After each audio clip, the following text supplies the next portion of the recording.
All right. So I'm super excited to have this dynamic, inspirational author, artist, activist, Miss Stephanie Suell. Wow. I'm so happy to have you at interviewing today with Keesha Carter. And so I'm just going to introduce you real quick. Miss Suell's from Columbia, South Carolina.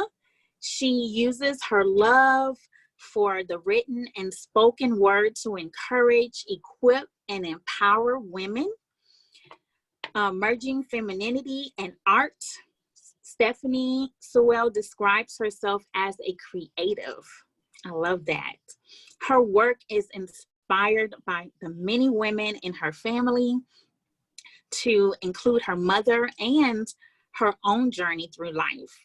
Her business, Virtuous Vibes, we'll get to that later, seeks to equip, encourage, and empower women through art and writing.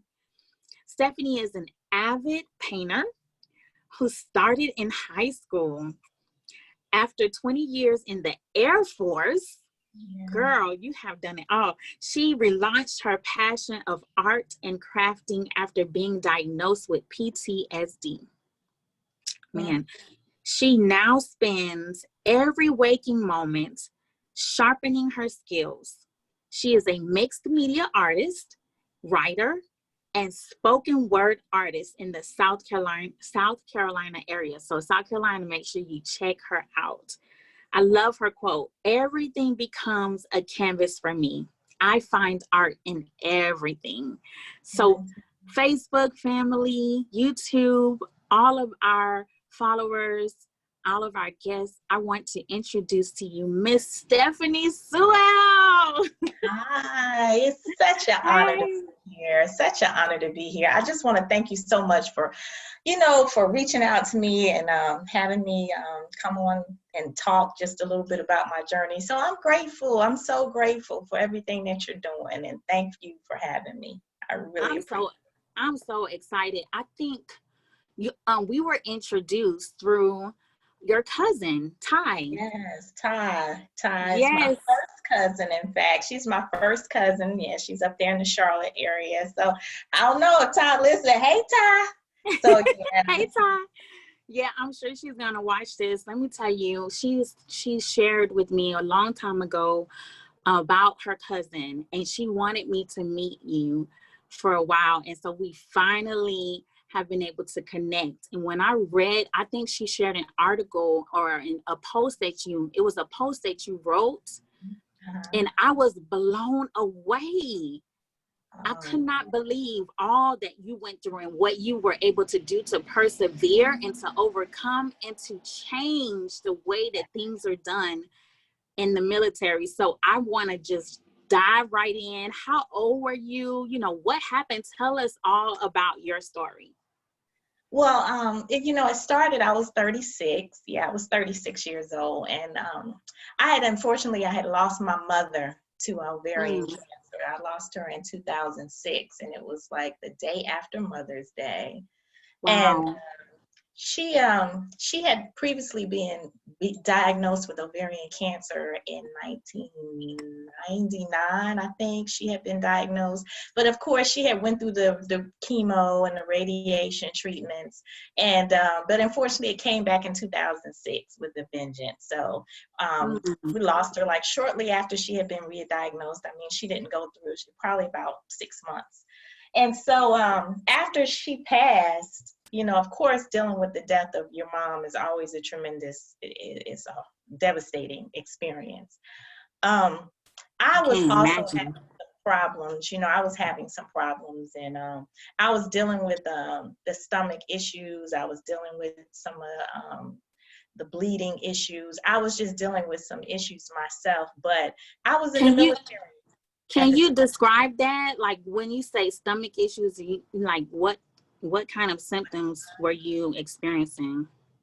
I was dealing with the bloating, and that's big factor for women. I always tell people, I watched my mom go through the bloating issue. And, a lot of times we think it's things that we've eaten, or, sometimes it just, as women, we don't really look at issues like that as being a big deal. We do what we have to do. We press on. But Yeah. I was dealing with the bloating. I was dealing with the bleeding issue, the heavy bleeding issue. So I was in the military at the time. I was about 17 years in when I lost my mom. In 2006, I was about 17 years in the military, but I was still pressing through, I was a mom, a wife at the time. So I was still pressing through, and I just had some issues going on, but I was dealing with it.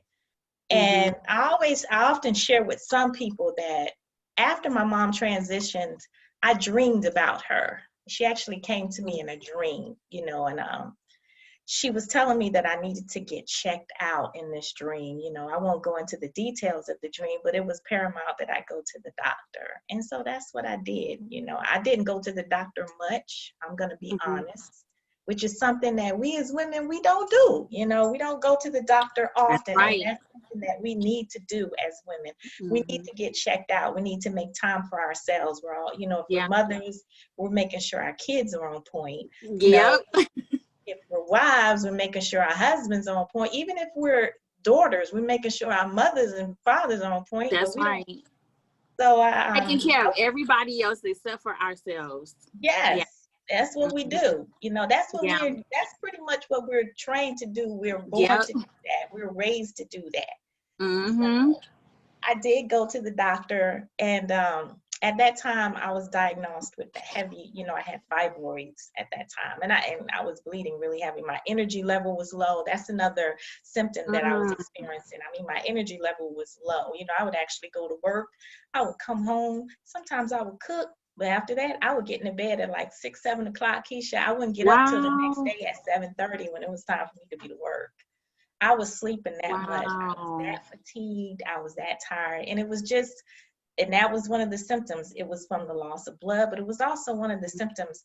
It can be one of the subtle symptoms of ovarian cancer that we don't talk about, that we don't, deal with. Sometimes we attribute it to just working hard. If you're working hard, like when I was sick, I didn't know. I'm just thinking, it's because of me, the hours that I'm working. Right. And I was working a lot of hours. At that time, I was living in Columbia, but I was traveling to Shaw, which was in Sumter. So I was taking that drive back and forth.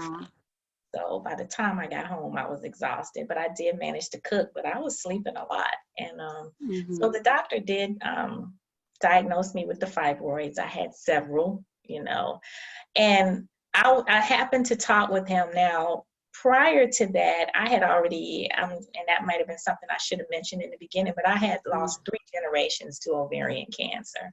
I had lost my great-grandmother, my grandmother, and my mother, all in the same line, I tell people. So I had— How far apart were— my grandmother, my mom passed in 2006. My grandmother passed in 1998. So, and then my great-grandmother had passed in 1994, I want to think it was. Yeah. So they were all in the same line. And I had lost at that time. So we, when I went in for the doctor's appointment, we talked, me and the doctor, we had, and I mentioned about the fact that, of course, I had just lost my mom. I mentioned that, but then I also mentioned about the ovarian cancer and my grandmother, my great-grandmother. And that is when he asked about the history of ovarian cancer, and he also asked me about a little bit about BRCA testing. He wasn't that informed about it, but he knew enough about it to mention it to me. I had no clue what he was talking about. I had no clue. And I never don't. I didn't. I had no clue. It was like, what are you talking about? And so at that time, he was setting me up to get the fibroids removed only. But it was, I guess, after talking with him and after doing some research myself, because, you know, I immediately went home and did some research. But at that time, you know, you have to understand Facebook was not hyped. This was in 2000, and I look back on it now, nothing was out there. You know, I know it's hard to see the world without Facebook or That's social right. media, but none of that was out there in 2006 and 2000. That's right. So I found the site called Hister Sisters, and I guess I'm giving them a shout out because they were like very prominent for me and profound. I researched that site from top to bottom. And Can I you learned say the site one more time, the company one more time, so that our viewers could hear it again? it's called hystersisters.com. It's HYSTERSISTERS.com. Okay, So, thank you. and they're still very much alive and kicking. You know, you can go out there and get Google gobs of information. They have chats, they have forums. They actually, they have a lot of good information on post and pre-hysterectomies. They just offer a lot of information. I often will swing by there because I'm still in their chat, and I often swing by there occasionally just to see what they're talking about. But at that time, that was the only information that I was able to come across. So after doing that, I kind of decided that, okay, I need to do this BRCA testing. I need to see what genetic mutation, because basically that is what the test is for. I needed to see if I was susceptible to developing breast or ovarian cancer. I mean, it was in the line, my heritage lineage line. So I wanted to see about doing that. So I thought, okay, it's a simple test. You know what I'm saying? I'm in the military. TRICARE should pay for this. Yeah. Right. That's what I thought. But unfortunately, they would not approve me. They did not approve me for it because they felt that it was a preventive procedure. And at that time, they did not pay for preventive procedures. In their eyes, it was not necessary for me to have this. And this was just 2006. It was just 2006 at this time. 13 years ago. Yeah. And 14, so, 13, 14. Yeah, 14 years ago. And so, you know, I talked with my doctor about this, and you know, the first procedure, they went in and they removed the fibroids. That was the first procedure that I did. Meanwhile, I'm still researching about BRCA testing. I'm still researching about the history of ovarian cancer and the mutation and how it can impact your lineage. And so I just asked the question to TRICARE, and they were like, no, we're not going to approve it, because I felt like, okay, this is something that I needed to get done. And then here's the other thing. I researched here, and here in Colombia, there was nobody at that time that was doing the actual testing. Isn't that strange? I mean, nobody in Colombia. The only hospital I found that was doing it was in Charlotte at the time. It was located in Charlotte. And so I reached out to them, I called them, and they were like, sure, we can do the BRCA testing. They gave me the price, and they were like, well, and they were the ones that kind of informed me that, hey, you know, we don't see many military, TRICARE does not pay for that. We don't see a lot of military or dependents coming here to take it. They're usually paying out of pocket for it. And I was like, okay, well, I'm going to see if they're going to pay for it for me. But of course, TRICARE, they disapproved me. Now, little did I know that there was a woman previously before me who had tried also, but they disapproved her as well. So from that point on, it was just a battle. It was just a fight. You know, I tell people, I had to basically fight for my life. And I think I felt at that time that I had given 17 years of my life to the Air Force at that time.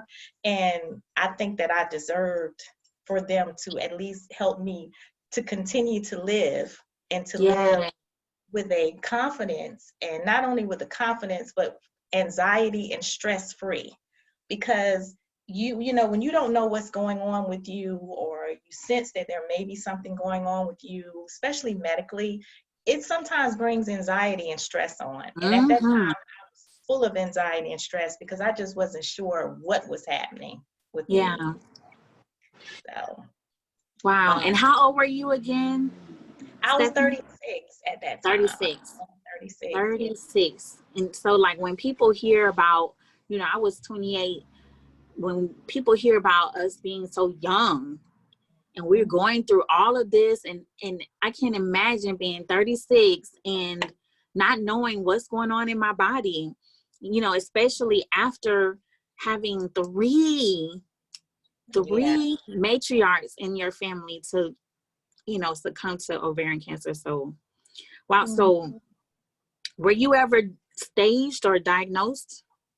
I was never officially diagnosed because after I fought to get the testing done, Mm-hmm. I went ahead and did the total hysterectomy. Like you said, that was a major move for me. I had 2 kids, and of course, even the doctor, he really didn't want to do it. He really Mm-hmm. didn't, but he did, and that was also a factor behind why TRICARE would not approve it, because they felt like I Yeah. was too young. They felt like I was way too Mm-hmm. young to be deciding that I just wanted a total hysterectomy, because I was in a genetic line of ovarian cancer. Yeah. So that was part of the reason as well. So and now I was never officially diagnosed. Even with the BRCA testing, I often tell people I got the BRCA testing done, but I do not know my results.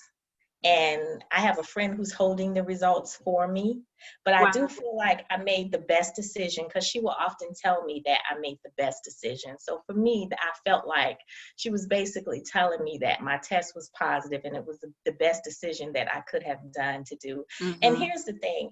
It took a lot of stress and anxiety off of me. I slept better at night, because my Yes. days and my nights were full of stress, because you know how often times the enemy will play tricks with you and make you think that you're sick. So any little symptom that I Yeah. felt, anything, Yes. I was like, oh, hold on, any issue. But after I did that, I Yes. never had another issue with feeling. Even now, Mm-hmm. I don't fear it. Not saying that just because you do that procedure, that does not take away the fact that you can still get ovarian cancer, breast cancer. But it made me feel a lot better, because I Yeah. had taken that step to get that done. So Yeah. That's one of the questions I wanted to ask you. But I want to go back to the story before I ask you like how you felt during all of this. What happened? Like, how did it get approved? Because I'm guessing it got approved since you did go through with the procedure. What happened? Like, wow, you it was a broke lot. through. It was a lot. I look back on it now, and I think they put me through so much to deter me, because some of the Mm-hmm. things, and I can understand some of the things that they asked for. I understood why, but some of the things it just seemed like they did to deter me. The first thing they wanted to know is, of course, I had to get the medical documentation from my own personal doctor, but Okay. I also had to get documentation from my mother's doctor. She had passed. I had to go to, Wow. yeah, I had to get that. I had to get it from my grandmother's doctor. I couldn't, Are you yeah, serious? yeah, Wow. actually wanted medical records of a diagnosis, basically. They really wanted it from all 3 generations, but I was like, Mm. I had a hard time getting it from my great grandmother's Yeah. doctor. So I had to get medical records from my mother. I had to get it for my grandmother. They Wow. also asked for me to find out if anyone else in my family had been diagnosed with breast cancer or ovarian cancer. So Mhm. I reached out to some people that I knew, some of the my cousin, I reached out to her. I reached out to a couple of people. I wasn't sure, because, that's something that we don't just tell everybody. That's We right. may have had a scare with it, but we don't tell everybody. But what I began to do is I was thinking, I just reached out to the people that I thought that I had heard, they might have Mm-hmm. had. And it Yeah. was not easy. I'm going to tell you, it was not easy, because um, when you're reaching out to family members about personal issues like that, Mm-hmm. sometimes you don't get the the response that you're hoping that you get. That's all, Yeah. I can basically say. um, I reached out to 3 family members, and one of them, Mm-hmm. I didn't get the response that I really wanted to get. Mm-hmm. They were asking me to get letters from them, on their diagnosis. So, Mm-hmm. and that's a lot for somebody to have to do, you Yeah. know. And some people Yeah. are uncomfortable sharing Yes. and Yes. have to give that information away. Yeah. Yeah, I could see that. it was uncomfortable, you know, for me to ask them, hey, I need you to write a letter. I need you to get, you know, if you could do this for me. And I had to share my story. Mm. So that was one of the things I had to do. Even after Wow. submitting that information to Mm-hmm. San Antonio, Texas, they still was like, nah, this is preventive, you know. Uh, I had to actually write a letter myself to the Mm-hmm. board. Then I actually had to have a conference via, I guess you could say telephone, where I Mm-hmm. actually had to sit down with the individuals at the hospital and the people in San Antonio. And we had to go over information and they had to ask me questions. And they would ask me the same questions over and over again, like, why do you want to do this again? And how's this going to Wow. benefit you? You know, it was just a Oh lot of my stress, gosh. a lot of stress. Wow. It And so was. since you've gotten that approval, now you open the door within the Yeah. Air Force In the Air Force, in the TRICARE. and Even, TRICARE. mhm. Yes. And unfortunately, you know, TRICARE is still today. I can tell Mm-hmm. you now, they are still today giving in certain situations, they're still today given a hard time, unfortunately. Wow. I've heard some stories of some cases where they don't deny, they just don't pay. That is what I'm hearing Wow. now. Mhm. Wow. I'm so sorry like that after going through cancer myself and seeing, you Mhm. know, I mean, and knowing what it feels like to be diagnosed or could potentially be diagnosed, right? Yeah, Um, and have to worry about that. yeah. You know, I mean, that's something that you shouldn't have to go through. No, it So, really, so, you never went through treatment, you know, being that, you know, after, like you said, after the hysterectomy, you had no symptoms, mhm. I you did a didn't lot of have any more bleeding. I did a lot of preventive care. You know, I had to Okay. every yearly, you know, I had to get the testing for the ovarian, and that was just the precautions of the doctor. He wanted to make Mm-hmm. sure mammograms were required a little more often Mm-hmm. than normal for me. They still Mm-hmm. are. And Yeah. in fact, I still get more routine testing than and when you have Yeah. been. So I'm still always, mine is yearly, basically. I tell people I Mm-hmm. have to do it yearly because they basically are still watching and making Yeah. sure. So Mhm. what was going through your head? Like, how did you feel through all of this when you were going It, through all that? it was a lot of stress because I mean I felt like I had just lost my mom. I shouldn't have to go through this, Mm-hmm. along with the fact. And I was also going through a divorce. I tell people at Mm. so I was carrying a heavy load. I was going through a Yeah. divorce. I was just lost my mom, and I always tell people I did everything alone. And I think Mm-hmm. that was the biggest issue for me. I did everything alone. I was fighting a huge system by myself, and I Wow. think that's what made it. I think that's what made it a little bit more distressing because Yeah. I traveled to Charlotte by myself on several different occasions. I went to my own doctor and listened to him talk about certain things by myself. Wow. It was just lonely, and So it's like no support system, no team around you to guide you through that, support you through that. That's yeah. tough. Yeah. Yeah, and and I was in the military, still trying to go to work, still getting up, going to work. And my supervisor at that time, he knew a little bit, but it's a little hard to explain in 2006. It's different now. Mm-hmm. I tell Mm-hmm. people it's That's a lot right. different now. But in Mm-hmm. 2006 and 2007, it's hard to explain to people that, okay, yeah, I'm getting everything removed because I might, you know what I'm saying? And they looking at you Mm-hmm. like, how old are you? Yeah. Men, some men had a concept of it, but a lot of them didn't. So Mm-hmm. I was Mm-hmm. I really didn't have anybody. And of course, I really didn't have, I'm not going to say I didn't have close friends, but I did not quite have the courage to share with them exactly what Mm-hmm. was going on either, because Yeah. I was already reeling over the death of my mom. And so a lot of them knew about that. They, you know, and they gathered around me. I had some good friends who gathered around me in that aspect. But then on top of that, you know, I think I only had one friend who really knew the whole gamut of what I was going through. Mm-hmm. She too was going through some things, so she couldn't travel with me. She could only give me, Wow.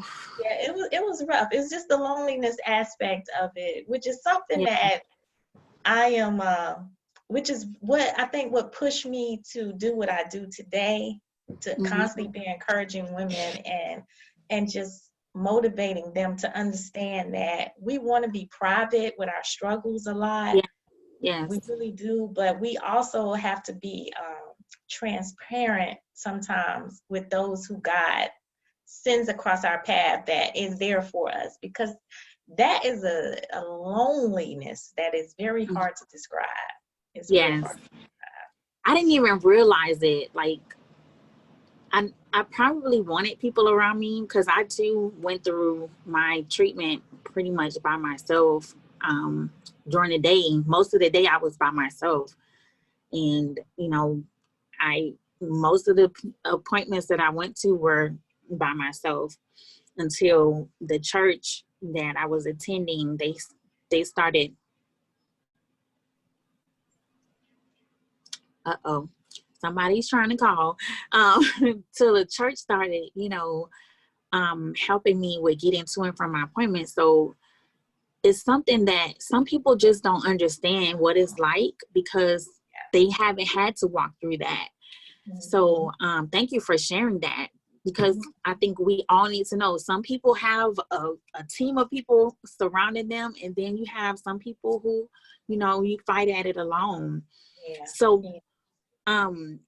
what has life been, you know, you were sharing about some of the things that you do now. What has life been for you since that time has happened, since that time, since 2006, since you know, broke that door open so that other people could get tested? What have you been up to, girlfriend?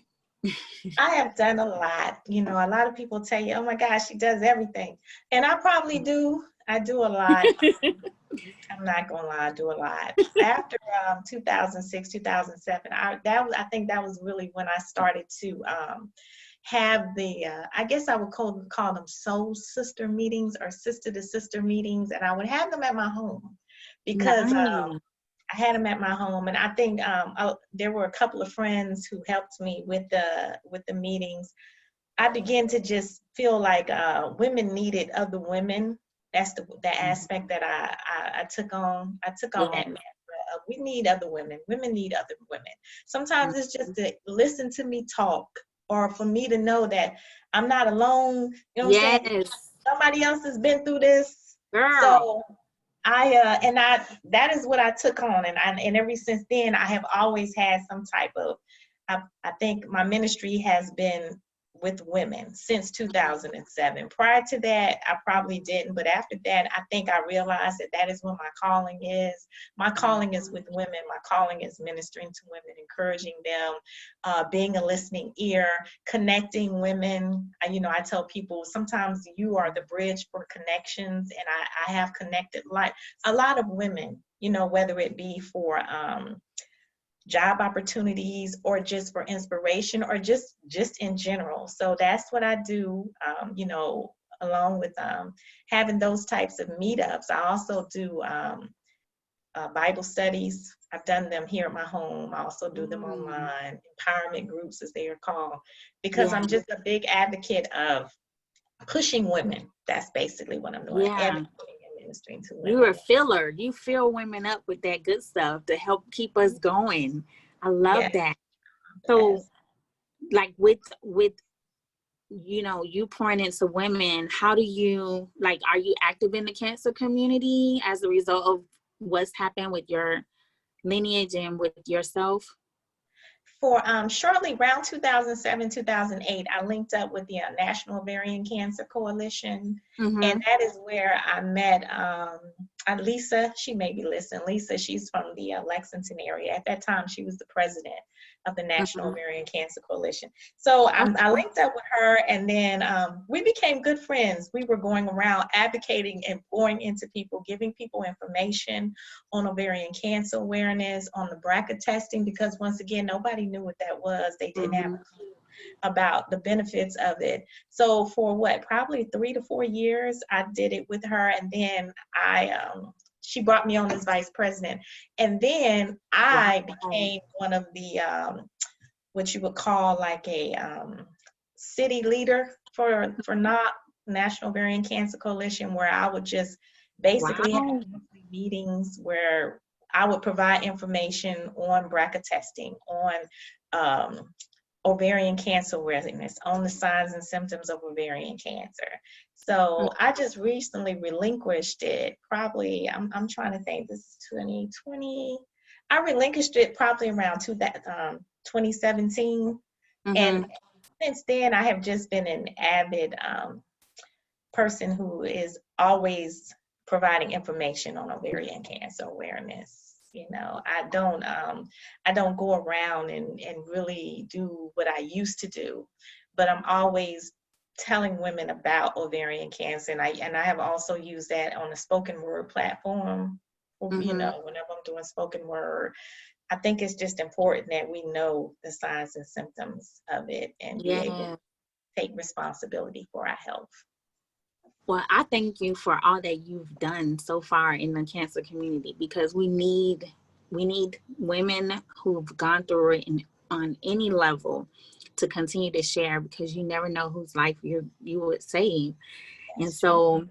so, because of what you've gone through, what message would you like to share today with the community, or to women who are apprehensive about going to the doctor? Oh wow. You know, I'm always sharing with women that healing is our responsibility. You know, I tell women all the time, healing is your responsibility, whether it's That's good. mentally, whether it's spiritually, whether it's physically. Nobody else is coming. That is always what I tell women. Nobody's coming. So it's your Wow. responsibility. You know, ultimately, you know, we understand that other people hurt us, or we're too busy to do this, we're too busy with our jobs and with our children. But ultimately, it is your responsibility, and you have to take Hmm. authority. You have to take it on as a fight for your life. So I think I'm always encouraging women to put yourself first. Sometime it's okay to be selfish, Yes, and it's that's okay good. to be selfish, and it's also okay to do things that have been stigmas in the community for so long. You know, for when and I just want to say this. When I was going through that journey, I was attending a lot of meetings with NOC before I actually Mhm. became the vice president, and there was not a lot of women of color in these meetings, and that Mhm. bothered me. And I'm gonna tell you why it bothered me, Mhm. because and these women were taking, when I tell you, they were taking responsibility for their healing. They were doing whatever they needed to do, whatever Yes. they needed to take care of, they did it. You know, Mhm. even when it came to the removal of organs, and I'm just very blunt, straight to the point. Even with breast cancer, if they had to do what they had to do, they did it. They were Yeah. not in the least vain about it. But sometimes I think with some women, it becomes an issue of vainness, in the fact that I'm losing something that is going to impact me as far as being a woman. And that is not the case. It's never Yeah. the case. So I just encourage women to look at it as an aspect of saving your life, not saving face per se, because sometimes we won't do what we need to do because we're thinking how it's going to make us look, how other people are going to look at us, how we're going to feel about Mhm. ourselves We go afterwards. through a level of grief. Yes, Yeah, we do. all And the here we stages. Yep, you do. So I just want to encourage women, you have to do what is necessary, especially if you have children, if you have family. We want Mm. you here for the long run. You know what I'm saying? Your kids Yes, want you around, that's right. So go to the doctor and stop putting off things. I tell people, any pain in your body means Mhm. something is wrong.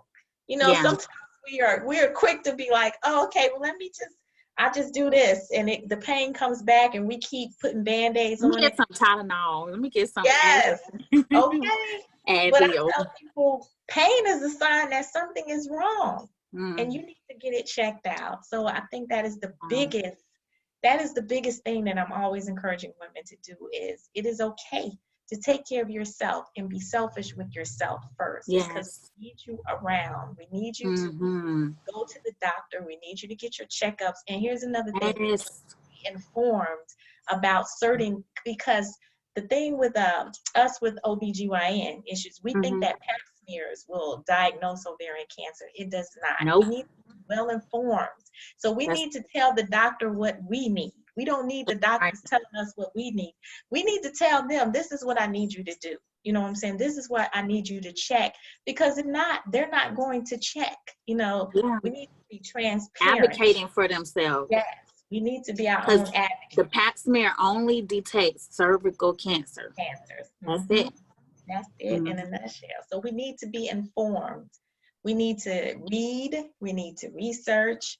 We need to Mm-hmm. know and we definitely need to know our history, because that is Girl.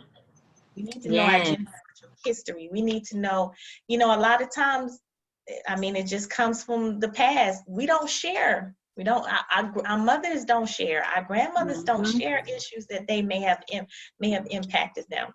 But we Yeah. need to know those things. We need to be transparent. And I tell people, start here with you, Yeah. with your children, and Yeah. so they know. Okay, here's what I experienced. Here's what you're gonna have to do. Let's just be Mm-hmm. real with our Yeah. daughters and our Yes. sons. Yes. Yeah, So, because it can be a cycle that just yeah. continues to repeat itself because nobody talked about it. Nobody asked the right questions, Yeah. asked questions at all. So, Mhm. as you've been a caregiver, for cancer survivors, what let's speak to those women who who are currently in treatment and they face a roadblock, um, and they're going through their process. What's the word or phrase that you would like to share with them to empower them with what they're going through? I tell people by any means necessary. Anybody that knows me knows that's my term. I By any love that. necessary. Malcolm X, by any means necessary, do what you have to do.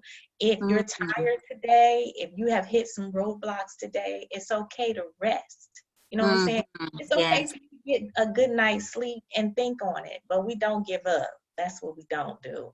So if Girl. you need to rest tonight and regroup for tomorrow for the fight, then that's what you have to do. Because Mm-hmm. numerous times, I'm telling you, when I laid down to sleep at night and I was like, man, I can't do this. I'm tired. But I woke up in the morning refreshed. I did a lot of praying, and I did a Yeah. lot of grieving because I was still in the grief process, Yeah. but I woke up the next day, I was refreshed and I was ready to go. So I Mm. tell women, you know what? We don't give up. We get rest because we need rest. The Bible That's right. says that we're supposed to rest, but we Mm-hmm. don't Mm-hmm. give up. So that's I love that. Don't give up. Get your rest. We do. We need to take care of ourselves, Mhm. mind, body, and soul.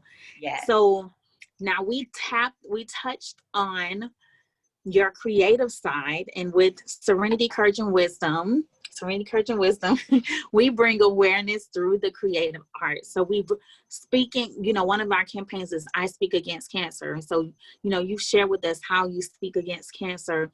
And so let's talk about your connection with the creative arts. You told us about Virtuous Vibes. That's a business that you have.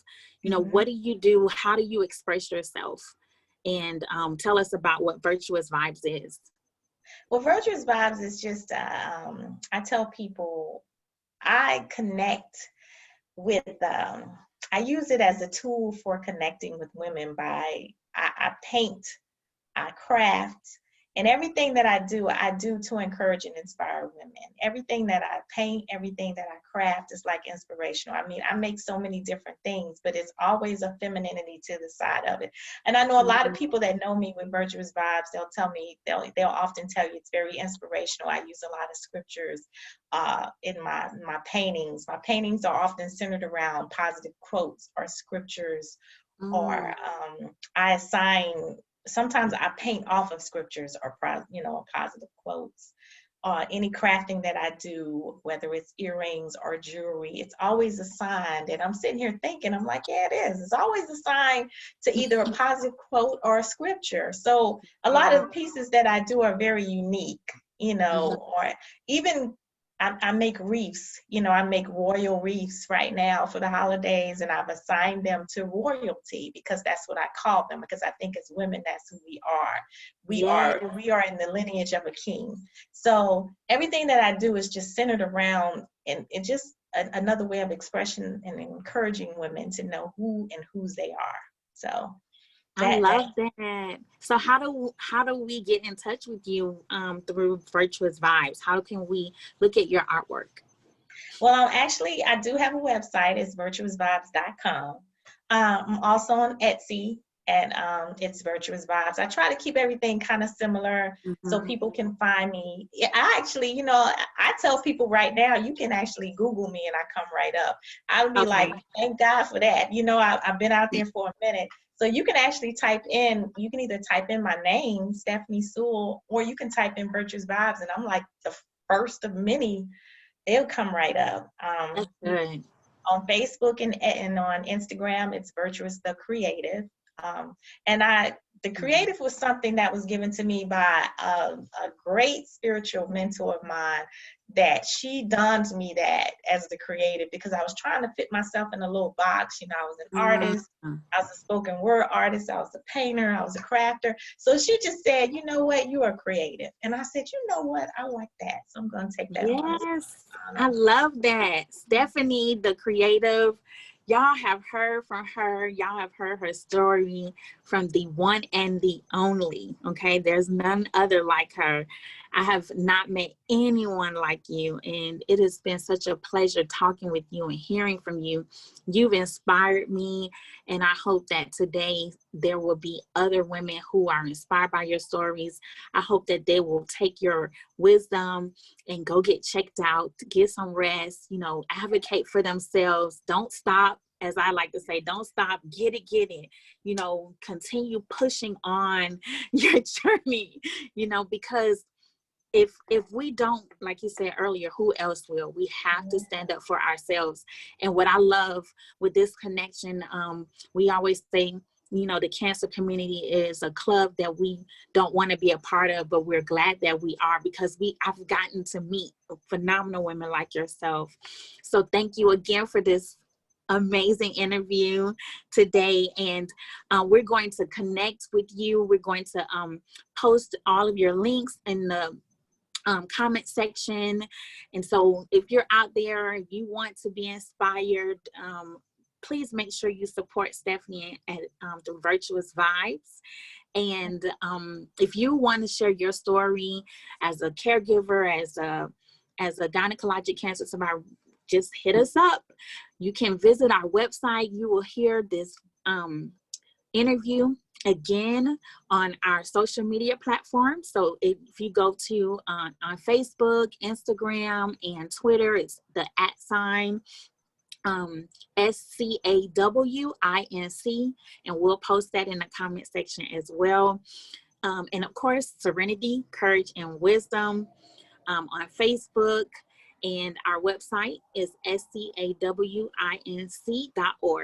We want to connect with you. We want you all to get the information so that you can go out and share with other women, because there's somebody that still doesn't know what a BRCA testing is, or why it's so important to get their pap test, or why it's important just to share your story. So that's what we want to do. We want you to continue to share your story and have a beautiful smile like Stephanie, going through the good and the bad. Okay, so don't stop, get it, get it. I want you all to have a phenomenal evening, and make sure you check out our next interview with Keesha Carter. Have a wonderful evening. Thank you. Thank you so much for having me. You're welcome.